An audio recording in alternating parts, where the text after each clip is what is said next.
अनम के शव को 9 दिन बाद घाट गेट स्थित कब्रिस्तान में वापस से एसडीएम की मौजूदगी में बाहर निकाला गया।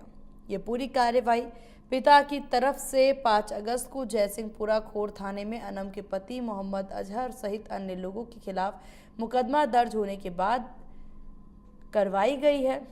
अनम के शव को कब्रिस्तान से बाहर निकालने के बाद एसएमएस मोर्चरी पहुंचाया गया। पुलिस ने आगामी कार्यवाही शुरू कर दी।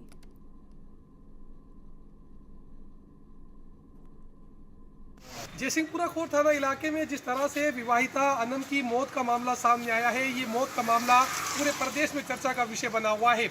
चर्चा का विषय बने होने के पीछे वजह है कि जिस तरीके से 6 महीने पहले अनम की शादी अजहर के साथ हुई थी, उसके बाद जिस तरीके से 30 जुलाई को मौत हुई है, मौत के बाद परिजनों की तरफ से आरोप लगाया गया है कि अनम की हत्या करने के बाद जो शव है उसको जल्दबाजी में दफना दिया गया।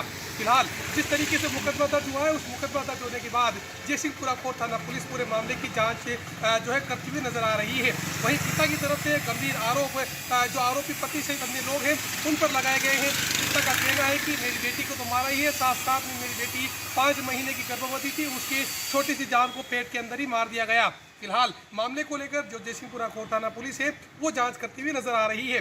देखने वाली बात होगी आने वाले दिनों में किस तरीके से खुलासे मामले को लेकर होते हैं। सहयोगी कैमरा पर्सन तनु शर्मा के साथ मोहम्मद रजाउल्लाह, इंडिया न्यूज़, जयपुर। ये कल मुन्ना करके एक फरियादी है, उसने एक लिखित रिपोर्ट डायरी पेश की थी थाने में। उसने बताया था कि मेरी बेटी को उसके पति ने गला दबाकर हत्या कर दी है, ये आशंका है। तो मर्डर की रिपोर्ट पेश की थी, उस पर हमने मुकदमा दर्ज किया था। तो उसका कहना था कि सब 23 तारीख को मेरी बेटी ससुराल में थी, तो ससुराल में उस दिन उसकी मृत्यु हो गई थी। उसका मृत्यु का कारण स्पष्ट नहीं हो पाया था, तो उस दिन हम सभी परिवार वाले उसको दफना दिया। दफनाने के बाद में हमें बाद में डाउट हुआ कि कहीं उसकी हत्या की गई है, तो हमें शक है कि उसके पति ने उसकी हत्या की। इस पर एक रिपोर्ट देने के बाद में मुकदमा दर्ज किया गया। मुकदमा दर्ज करने के बाद में उसको यहाँ कब्रिस्तान घाट गेट में दफनाया गया था। सर 30 तारीख को मेरी बच्ची का ख़त्म होने की न्यूज़ आई उसकी, और मैंने मुकदमा 5 तारीख को दर्ज कराया। पुलिस वालों ने कार्रवाई की, लड़के को हिरासत में ले लिया है, उससे पूछताछ चल रही है।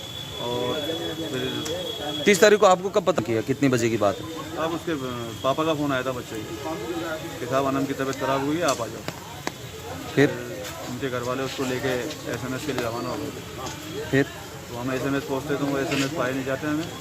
तो ये उनका कहना है कि हमने साहब एसएमएस दिखा दिया है, बट ये मुझे नॉलेज में नहीं है कि उन्होंने दिखाया था नहीं दिखाया था। मुझे वो अजमेरी गेट पे मिले थे। फिर उसके बाद वो सीधा घर ही चले गए। तो जब मैंने देखा तो मेरे पैरों तले ज़मीन निकल गई थी। मैं कोई भी एक्शन लेने लायक नहीं रहा था। हालांकि मेरी बीवी ने बहुत चीख कर कहा कि इसको दोबारा दिखाओ, इसका पोस्टमार्टम हो रहा है कि कैसे मरी है, क्योंकि वो 1 रात पहले मिल के आए थे।